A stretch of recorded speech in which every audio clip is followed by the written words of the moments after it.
nosso Senhor Jesus Cristo, o quarto domingo da Quaresma é chamado Letare, porque a Santa Missa de hoje inicia-se com a palavra que significa alegra-te. A Santa Igreja, como faz no Advento, em seu terceiro domingo, irrompe também na Quaresma a sua penitência. Demonstra alegria pelo toque do órgão, pelo enfeite dos altares e pelo róseo dos paramentos. Este róseo é para indicar que neste domingo é chamado também Dia das Rosas.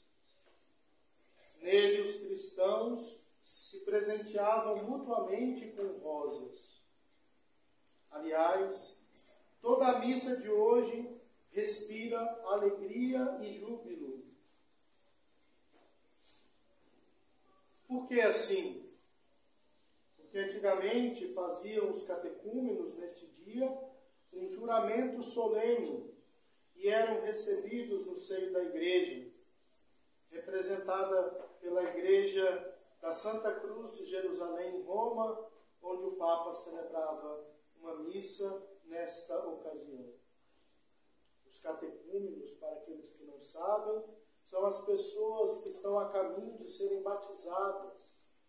Em geral, pessoas que fizeram um longo caminho de preparação e que, depois de passar pelos escrutínios, eram batizadas na vigília pascal.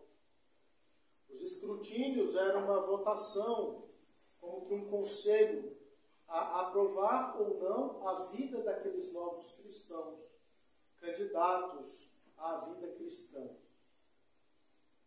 Assim a igreja se alegra hoje. Mãe dedicada e amorosa, ela se alegra ao receber os que serão lavados nas águas batismais. Por isso, a exultação que existe na epístola e também no introito. Nesta vigília de Páscoa, nós teremos a oportunidade de batizar 4 novos adultos que estão se preparando já há quase um ano pela catequese de adultos. Alguns vindo mesmo do protestantismo e do ateísmo. Encontraram aqui, nesta capela que preserva de forma mais elementar possível a tradição da Santa Igreja.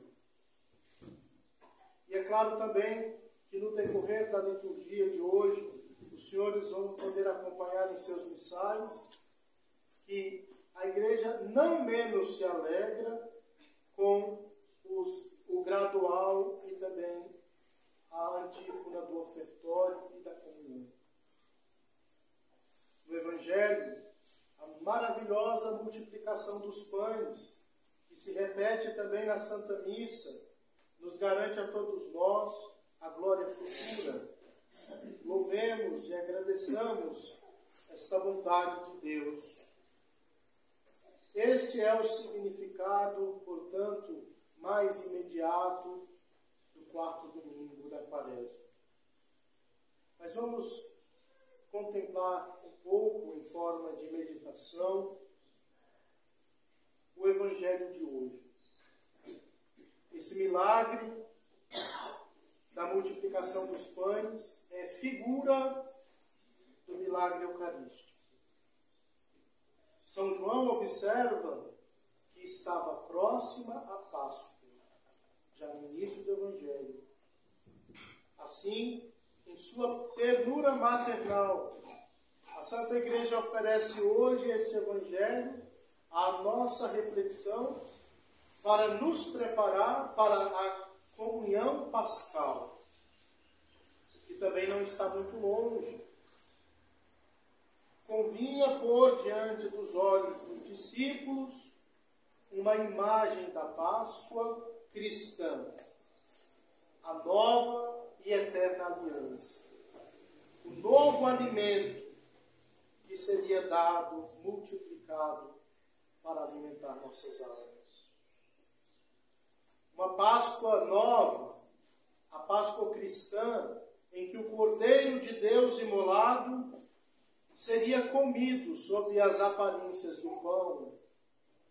Com efeito, dentro de pouco tempo, a igreja será espalhada por toda a terra, dividida em diversos grupos, cada um debaixo da direção de seu pastor, de quem receberá o pão celestial.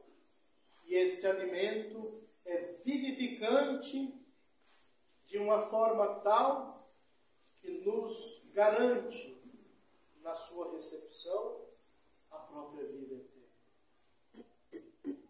Um alimento também que nunca se acabará. Importante também reconhecer as circunstâncias que antecedem e acompanham esse milagre. Coisas que devemos também considerar durante e depois da comunhão.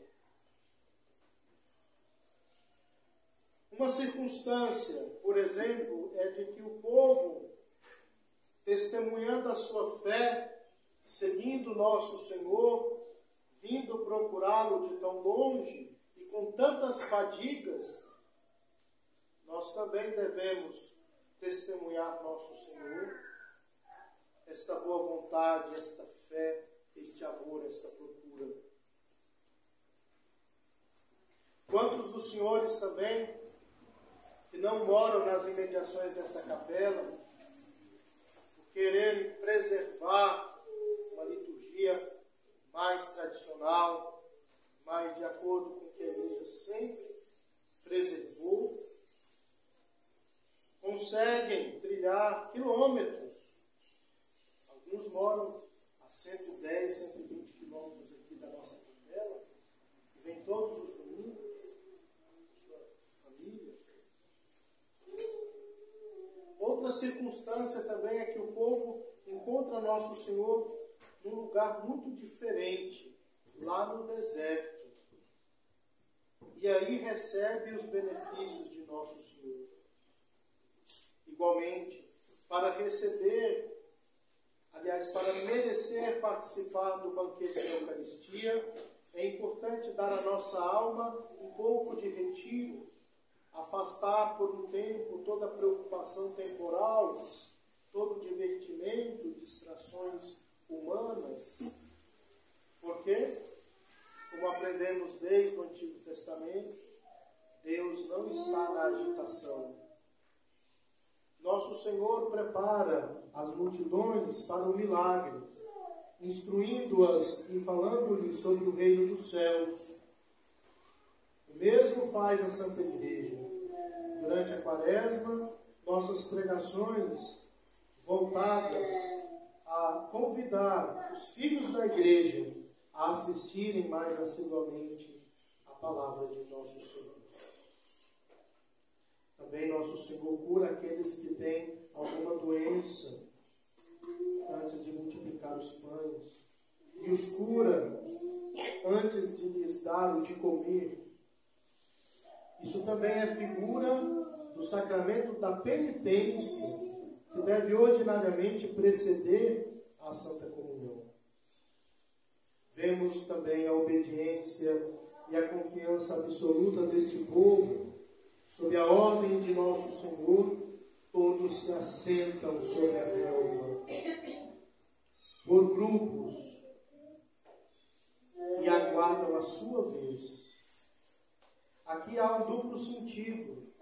Primeiro, se assentar sobre as relvas, segundo os santos padres que interpretaram a Sagrada Escritura pela primeira vez, significa que é preciso calcar aos pés todas as concupiscências da carne, renunciar aos maus hábitos, mesmo que eles sejam ainda como uma erva daninha, pequena, mas que rapidamente se espalha, como também a grama.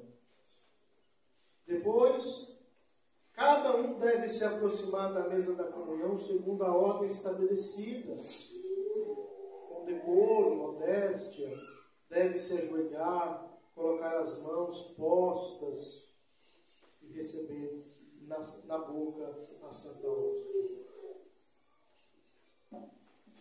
Coisas que aconteceram também no milagre. Vemos a bondade e a atenção de nosso Senhor. Um coração movido pela compaixão, vendo aquela multidão e percebendo as pessoas como ovelhas sem pastor, e que vieram de longe para procurá-lo e escutá-lo, tendo amado os seus que estavam no deserto deste mundo, amou-os até o fim, amou-os até ao extremo. Diz o Salmo 110, o Senhor instituiu um memorial de suas maravilhas, Ele que é misericordioso e compassivo, deu alimento aos que o temem. Uma profecia do Salmo se realizando nesta parábola, aliás, neste milagre. Nosso Senhor também manda trazer os pães, toma-os em suas mãos benditas, eleva os olhos aos céus, dá graças ao Pai, benze os pães e os distribui ao povo. E à medida que são distribuídos, eles se multiplicam de uma maneira maravilhosa. Não é milagre de partilha, não é uma mera interpretação de um ato social, como os materialistas, os pragmatistas de hoje, inclusive dentro da igreja, tentam reduzir o milagre da multiplicação. Tudo isso, meus filhos, é figura do que vai se passar lá no cenáculo, quando na última ceia nosso Senhor de fato instituir a Eucaristia. E o mesmo acontece cada dia no mundo todo, sobre os altares, onde nosso Senhor renova esta maravilha inefável, mudando o corpo, aliás, mudando o pão em seu corpo e o fazendo distribuir pelas mãos de seus sacerdotes. Outro fato interessante desse milagre é que todos comeram e se saciaram e ficaram fortificados. Felizes os cristãos que têm fome da graça, do corpo sagrado do Salvador, aqueles que se aproximam da mesa sagrada com humildade, fé, amor, serão também saciados, fortalecidos e repletos de consolações celestes. Não temos nós enfermidades e fraquezas no deserto da nossa vida? E não é o pão celestial que recebemos incomparavelmente superior àquele que fartou o povo judeu? Quantos milagres a Eucaristia não guarda consigo? Quantos mistérios a Eucaristia não sintetiza em si mesma? Todos foram fartos e fortificados. Eis o efeito do pão eucarístico. Quando se come com boa disposição, farta. Não se buscam os prazeres da terra quando já se gozou do céu. O pão também conforta. E é neste sentido que se chama o pão dos fortes. E contemplemos, para terminar, algumas circunstâncias que se seguem depois do milagre. Em seguida, nosso Senhor disse aos seus discípulos: recolhei os pedaços que sobraram. Isto indica que é aos apóstolos e aos sacerdotes que nosso Senhor incumbiu essa missão de conservar como o maior tesouro sobre a terra a divina Eucaristia e de também levá-la aos doentes. Conservá-la tanto para a adoração, para a comunhão posterior, quanto também para os doentes, impossibilitados de estar aqui conosco neste sacrifício. E este povo demonstra sua gratidão, exaltando nosso Senhor, inclusive reconhecendo-o como Messias.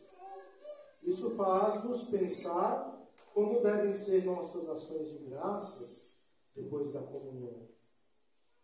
Não uma oração intimista, mas um ato de fé. Em todos os mistérios que, como disse, se resumem na Eucaristia. Reconhecer ali nosso Senhor presente na sua alma, agindo, trabalhando, transformando cada partícula do seu ser, cada potência da sua alma. E o povo quis proclamar nosso Senhor como Rei. Depois da comunhão, lancemos-nos aos pés do nosso Senhor, dando-nos a Ele inteiramente, reconhecendo-o por nosso Mestre e o Rei dos nossos corações. Caríssimos e amados irmãos, meditai todos esses pensamentos, examinai-vos sobre vossas comunhões e prometei a nosso Senhor fazer doravante todos os esforços para o receber mais frequentemente e, sobretudo, com mais devoção e fruto, a fim de não viver senão para Ele, aguardando a sua chegada triunfante na felicidade de possuí-la eternamente na Jerusalém Celeste, onde Ele também nos promete um banquete, onde Ele mesmo e o Pai irão nos servir. Que Nossa Senhora, Mãe do Santíssimo Sacramento, interceda por nós. Em nome do Pai, do Filho e do Espírito Santo. Amém.